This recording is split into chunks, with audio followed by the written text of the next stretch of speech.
Extricating Young Gussie by P.G. Wodehouse. She sprang it on me before breakfast. There in 7 words you have a complete character sketch of my Aunt Agatha. I could go on indefinitely about brutality and lack of consideration.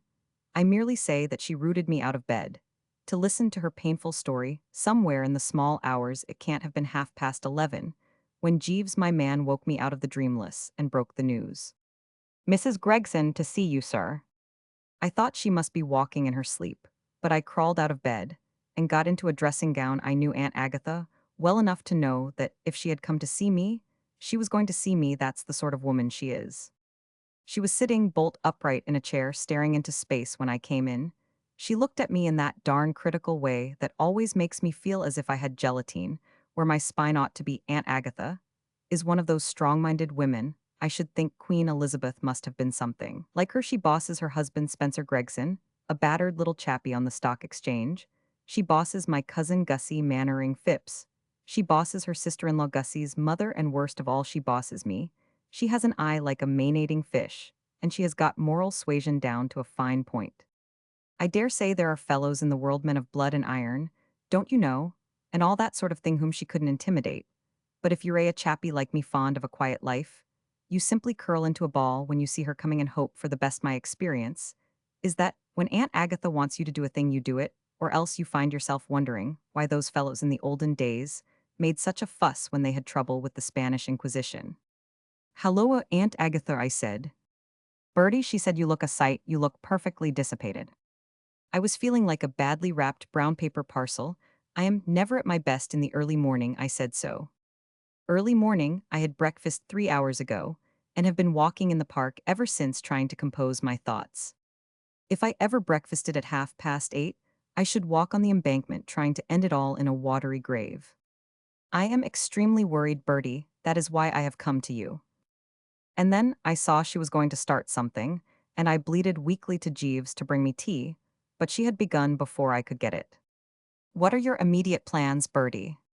"Well, I rather thought of tottering out for a bite of lunch later on, and then possibly staggering round to the club. And after that, if I felt strong enough, I might trickle off to Walton Heath for a round of golf." "I am not interested in your totterings and tricklings. I mean, have you any important engagements in the next week or so?" I scented danger. "Rather," I said, "heaps, millions booked solid." "What are they?" "Dear, well, I don't quite know." "I thought as much. You have no engagements. Very well. Then I want you to start immediately for America." "America?"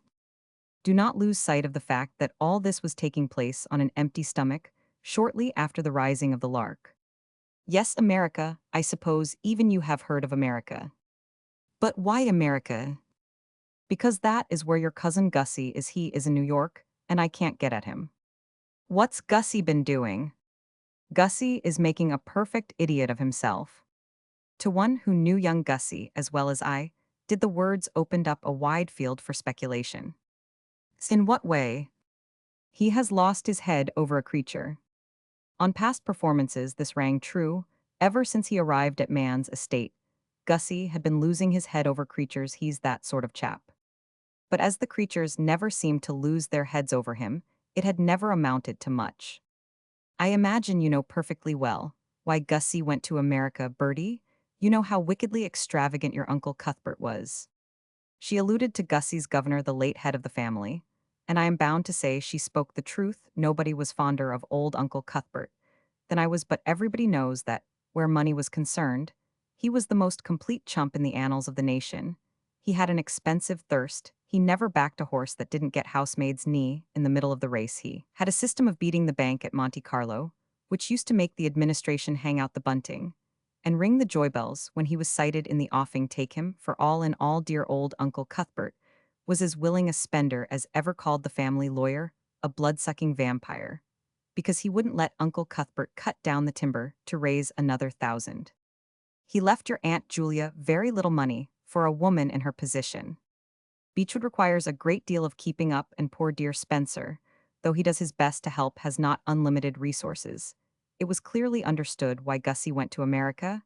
He is not clever, but he is very good-looking, and though he has no title, the Mannering Phippses are one of the best and oldest families in England, he had some excellent letters of introduction, and when he wrote home to say that he had met the most charming and beautiful girl in the world, I felt quite happy he continued to rave about her for several mails.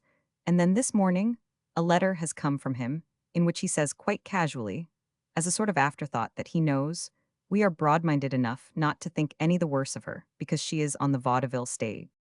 No, I say, it was like a thunderbolt. The girl's name, it seems, is Ray Dennison. And according to Gussie, she does something which he describes as a single on the big time. What this degraded performance maybe I have not the least notion. As a further recommendation, he states that she lifted them out of their seats at Mosenstein's last week, who she may be and how or why. And who or what Mr. Mosenstein may be I cannot tell you. By Jove, I said, it's like a sort of thingamabob, isn't it? A sort of fate, what? I fail to understand you. Well, Aunt Julia, don't you know heredity and so forth. What's bred in the bone will come out in the wash, and all that kind of thing. Don't be absurd, Bertie. That was all very well, but it was a coincidence for all that nobody ever mentions it, and the family have been trying to forget it for 25 years. But it's a known fact that my Aunt Julia Gussie's mother was a vaudeville artist once, and a very good one too, I am told. She was playing in pantomime at Drury Lane when Uncle Cuthbert saw her first. It was before my time, of course, and long before I was old enough to take notice. The family had made the best of it, and Aunt Agatha had pulled up her socks and put in a lot of educative work. And with a microscope, you couldn't tell Aunt Julia from a genuine dyed-in-thule aristocrat. Women adapt themselves so quickly. I have a pal who married Daisy Trimble of the Gaiety, and when I meet her now, I feel like walking out of her presence backwards. But there the thing was, and you couldn't get away from it. Gussie had vaudeville blood in him, and it looked as if he were reverting to type, or whatever they call it. By Jove, I said, for I am interested in this heredity stuff. Perhaps the thing is going to be a regular family tradition, like you read about in books, a sort of curse of the Mannering Phippses, as it were. Perhaps each head of the family's going to marry into vaudeville, for ever and ever unto the what-diacolate generation, don't you know? Please do not be quite idiotic, Bertie. There is one head of the family who is certainly not going to do it, and that is Gussie, and you are going to America to stop him. Yes, but why me? Why you are too vexing, Bertie. Have you no sort of feeling for the family? You are too lazy to try to be a credit to yourself. But at least you can exert yourself to prevent Gussie's disgracing us. You are going to America because you are Gussie's cousin, because you have always been his closest friend, because you are the only one of the family who has absolutely nothing to occupy his time except golf and nightclubs. I play a lot of auction, and as you say, idiotic gambling in low dens. If you require another reason, you are going, because I ask you as a personal favor. What she meant was that if I refused, she would exert the full bent of her natural genius to make life a Hades for me. She held me with her glittering eye. I have never met anyone who can give a better imitation of the ancient mariner. So you will start at once, want you, Bertie? I didn't hesitate. Rather, I said, of course I will. Jeeves came in with the tea. Jeeves, I said, we start for America on Saturday.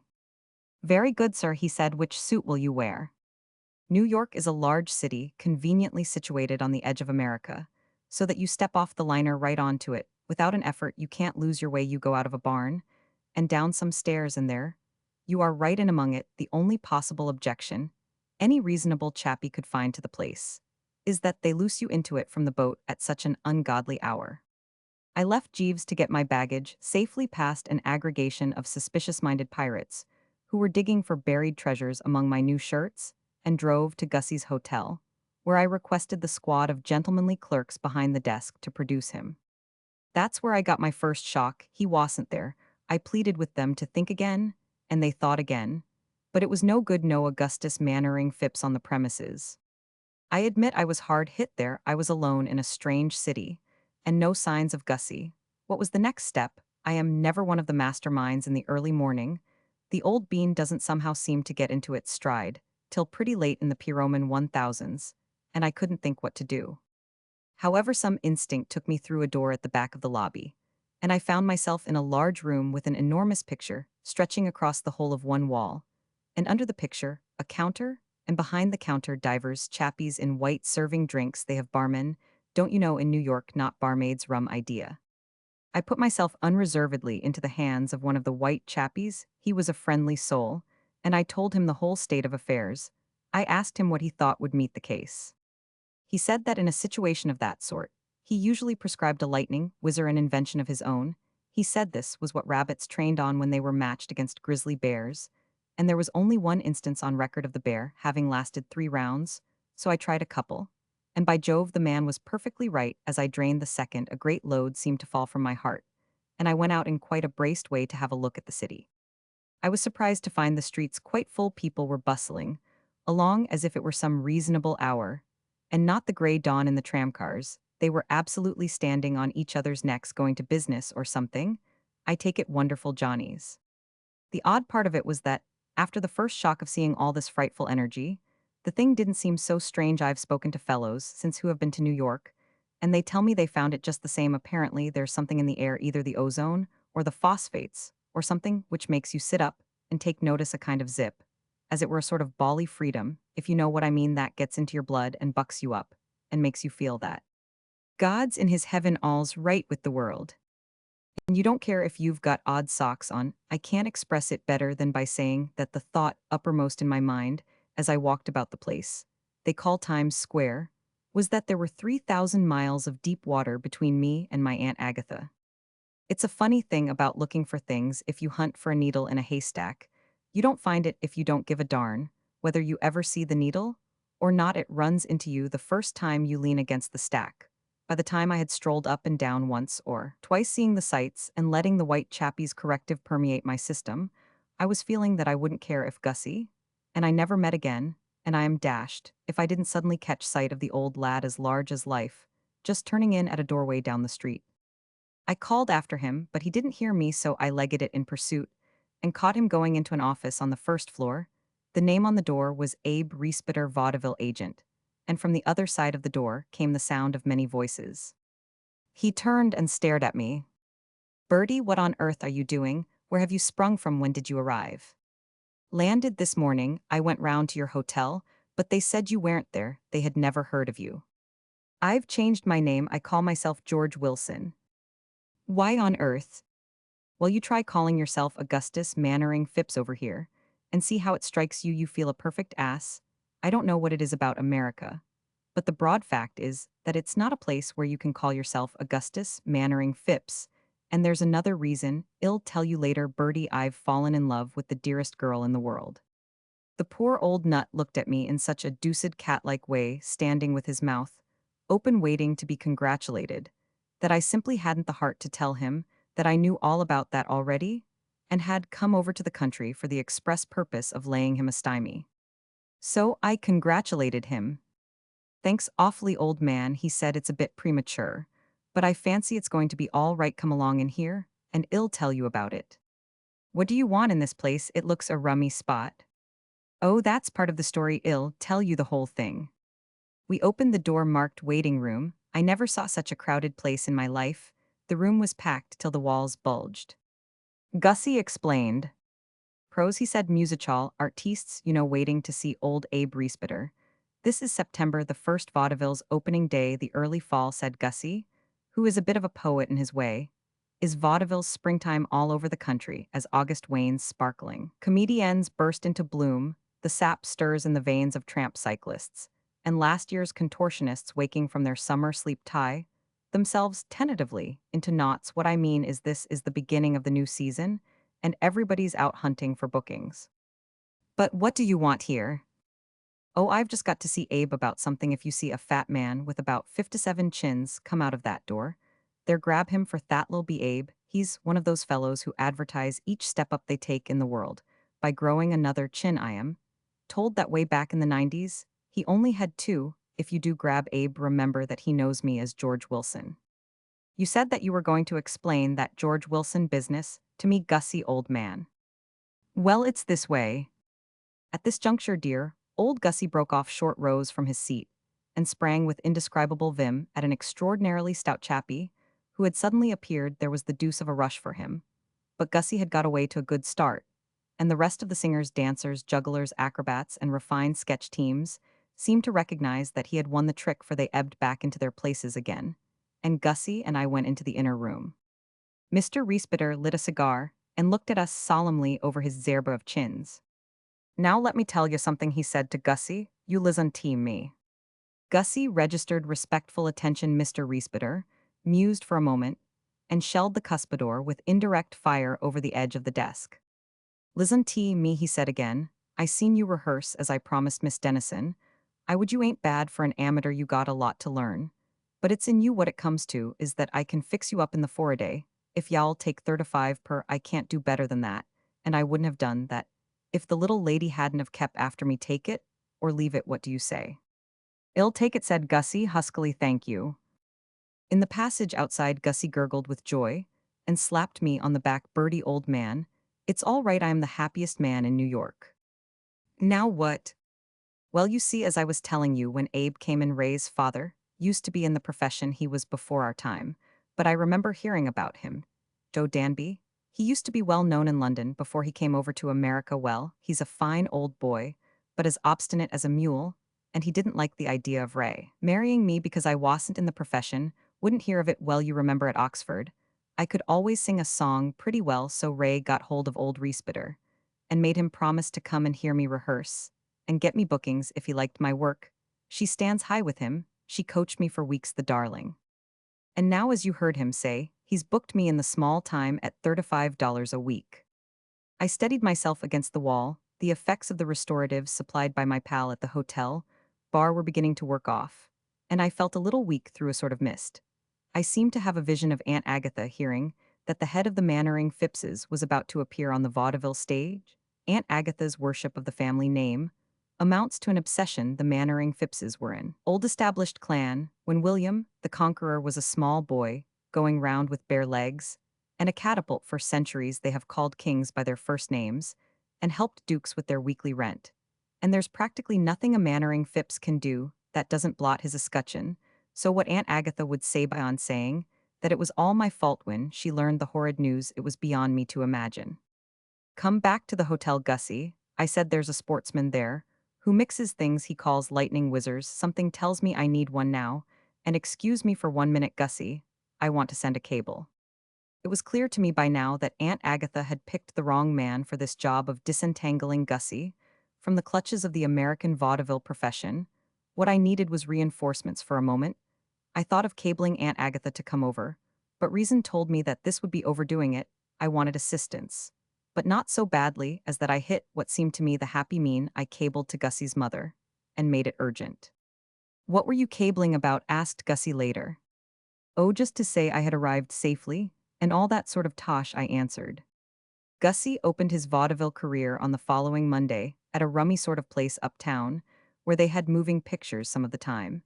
And in between one or two vaudeville acts, it had taken a lot of careful handling to bring him up to scratch.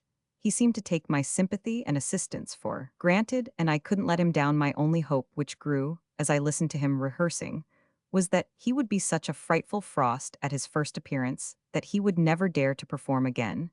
And as that would automatically squash the marriage, it seemed best to me to let the thing go on. He wasn't taking any chances on the Saturday and Sunday. We practically lived in a beastly little music room at the offices of the publishers, whose songs he proposed to use. A little chappie with a hooked nose sucked a cigarette and played the piano all day. Nothing could tire that lad. He seemed to take a personal interest in the thing. Gussie would cleat his throat and begin. There's a great big choo-choo waiting at the depot. The chappie playing chords, is that so? What's it waiting for? Gussie, rather rattled at the interruption, waiting for me. The chappie surprised for you. Gussie, sticking to it, waiting for me. The chappie skeptically, you don't say. Gussie, for I am off to Tennessee. The chappie conceding a point. Now, I live at Yonkers. He did this all through the song. At first poor old Gussie asked him to stop, but the chappie said no, it was always done. It helped to get pep into the thing. He appealed to me, whether the thing didn't want a bit of pep. And I said it wanted all the pep it could get. And the chappie said to Gussie, there you are. So Gussie had to stand it. The other song that he intended to sing was one of those moon songs. He told me in a hushed voice that he was using it because it was one of the songs that the girl Ray sang when lifting them out of their seats at Mosenstein's and elsewhere. The fact seemed to give it sacred associations for him. You will scarcely believe me, but the management expected Gussie to show up and start performing at 1 o'clock in the afternoon. I told him they couldn't be serious as they must know that he would be rolling out for a bit of lunch at that hour. But Gussie said this was the usual thing in the foray, and he didn't suppose he would ever get any lunch again. Until he landed on the big time, I was just condoling with him. When I found that he was taking it for granted that I should be there at 1 o'clock too, my idea had been that I should look in at night when if he survived it would be coming up for the fourth time. But I've never deserted a pal in distress, so I said goodbye to the little lunch id, been planning at a rather decent tavern id discovered on Fifth Avenue, and trailed along they were showing pictures. When I reached my seat, it was one of those Western films where the cowboy jumps on his horse and rides across country at 150 miles an hour to escape the sheriff, not knowing, poor chump, that he might just as well stay where he is, the sheriff having a horse of his own, which can do 300 miles an hour without coughing. I was just going to close my eyes and try to forget, till they put Gussie's name up, when I discovered that I was sitting next to a deucedly pretty girl. No, let me be honest, when I went in, I had seen that there was a deucedly pretty girl sitting in that particular seat, so I had taken the next one. What happened now was that I began, as it were, to drink her, and I wished they would turn the lights up so that I could see her better. She was rather small, with great big eyes, and a ripping smile. It was a shame to let all that run to seed, so to speak, in semi-darkness. Suddenly the lights did go up, and the orchestra began to play a tune, which, though I haven't much of an ear for music, seemed somehow familiar.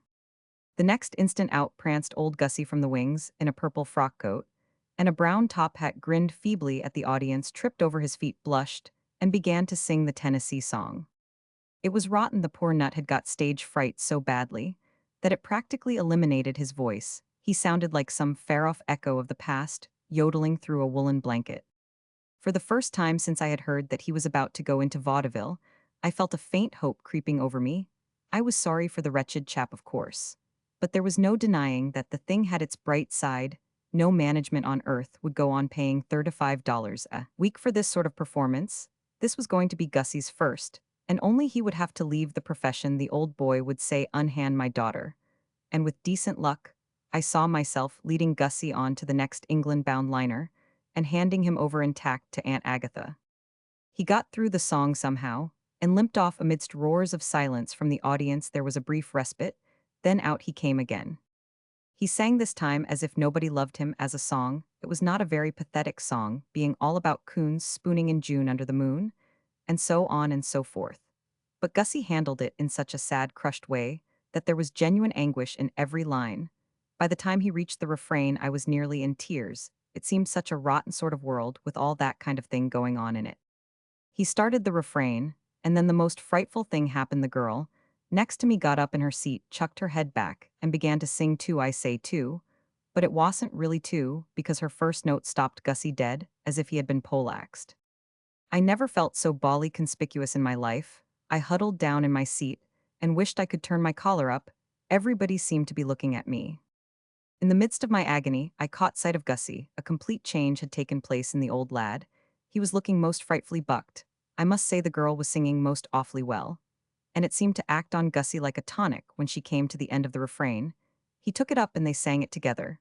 And the end of it was that he went off the popular hero. The audience yelled for more, and were only quieted when they turned down the lights and put on a film.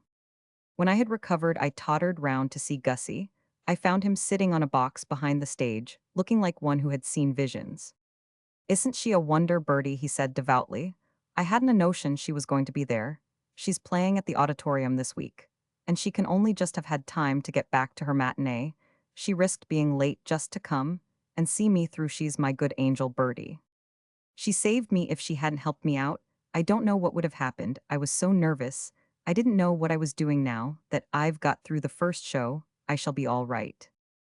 I was glad I had sent that cable to his mother. I was going to need her. The thing had got beyond me. During the next week, I saw a lot of old Gussie and was introduced to the girl.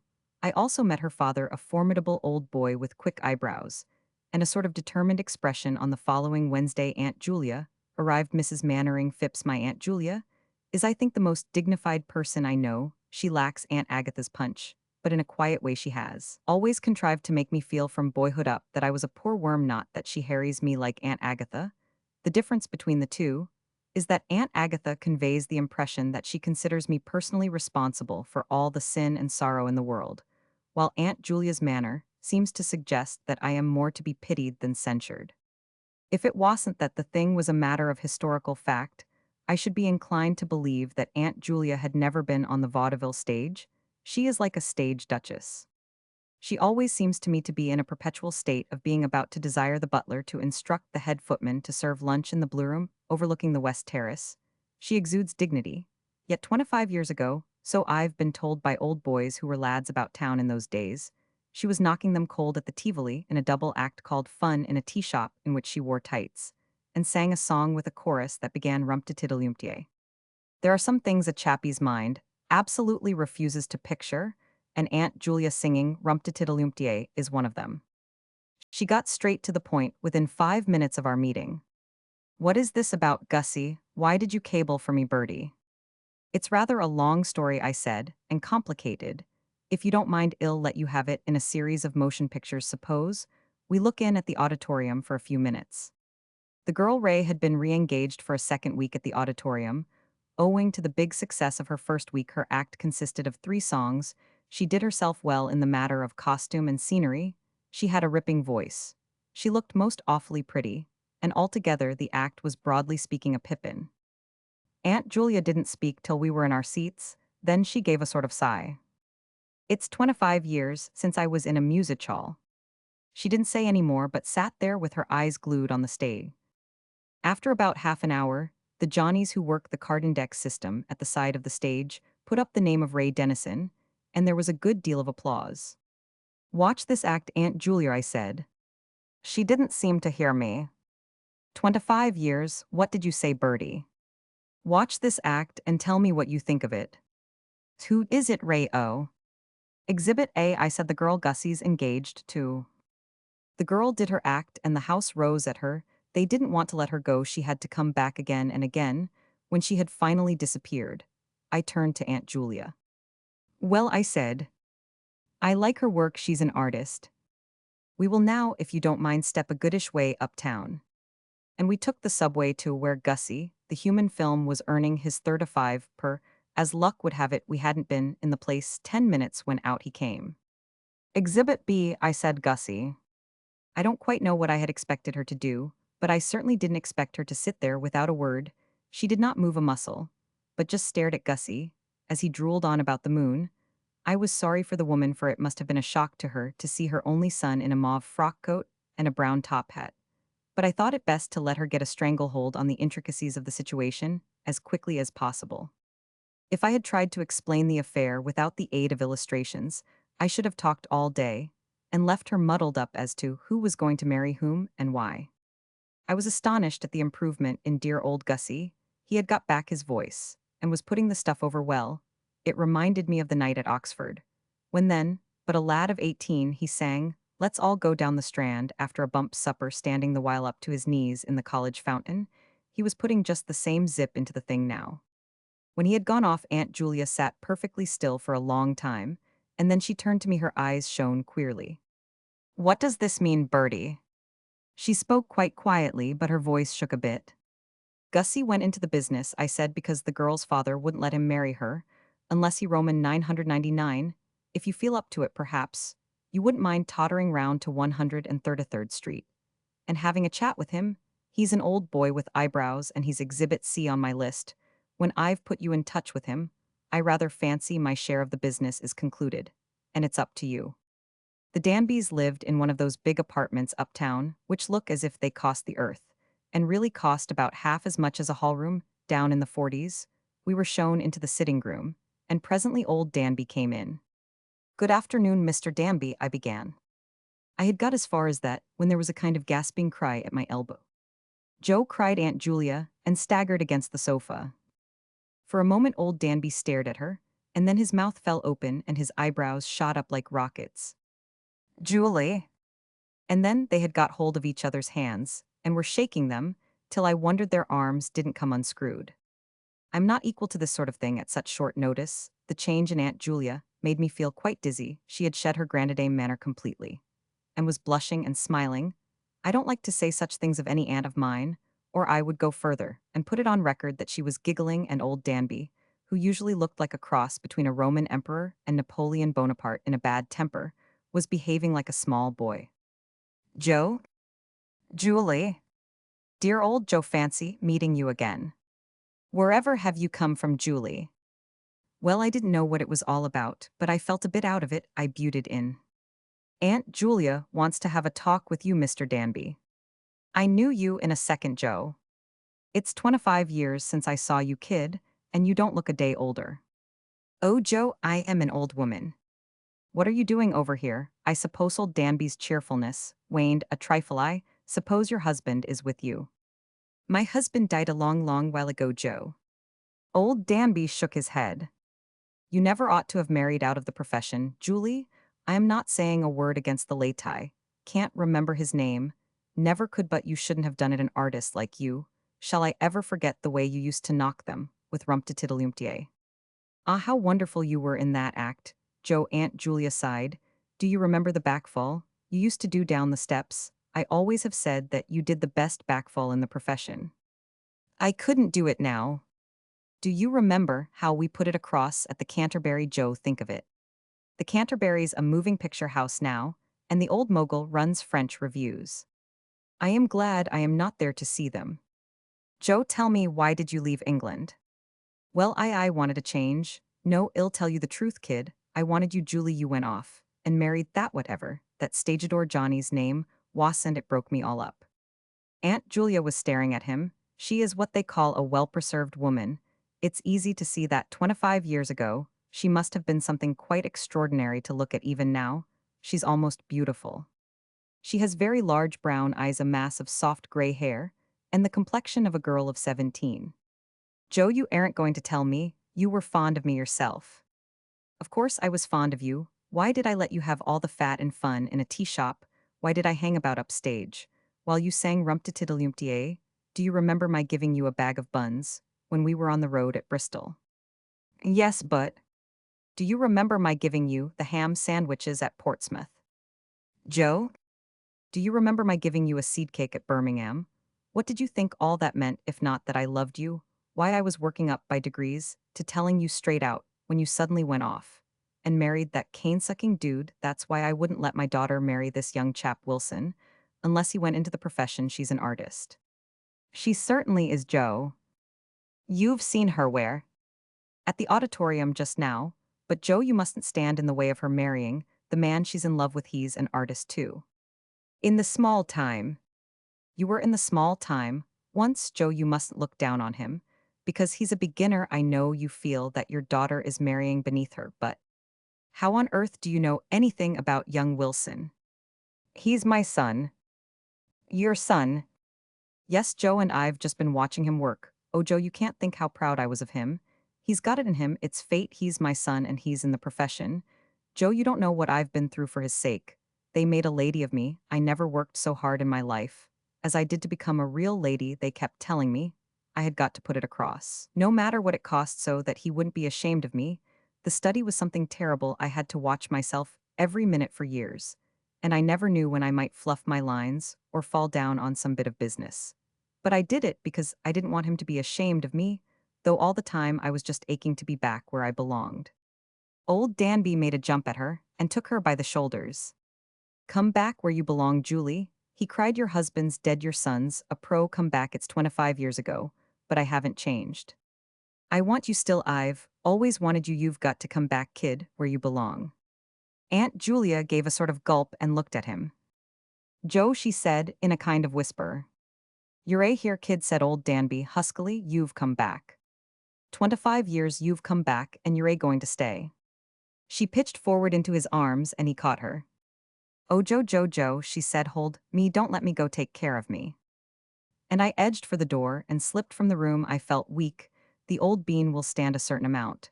But this was too much. I groped my way out into the street and wailed for a taxi. Gussie called on me at the hotel that night. He curveted into the room as if he had bought it and the rest of the city. Bertie, he said, I feel as if I were dreaming. I wish I could feel like that old top, I said, and I took another glance at a cable that had arrived half an hour ago from Aunt Agatha. I had been looking at it at intervals ever since. Ray and I got back to her flat this evening. Who do you think was there? The mater. She was sitting hand in hand with old Danby. Yes. He was sitting hand in hand with her. Really? They are going to be married. Exactly. Ray and I are going to be married. I suppose so. Bertie, old man, I feel immense. I look round me, and everything seems to be absolutely corking. The change in the mater is marvelous. She is 25 years younger. She and old Danby are talking of reviving fun in a tea shop and going out on the road with it. So I got up. Gussie, old top, I said, leave me for a while. I would be alone. I think I've got brain fever or something. Sorry, old man, perhaps New York doesn't agree with you. When do you expect to go back to England? I looked again at Aunt Agatha's cable. With luck, I said, in about 10 years. When he was gone, I took up the cable and read it again. What is happening? It read, shall I come over? I sucked a pencil for a while, and then I wrote the reply. It was not an easy cable to word, but I managed it. No, I wrote, stay where you are, profession overcrowded.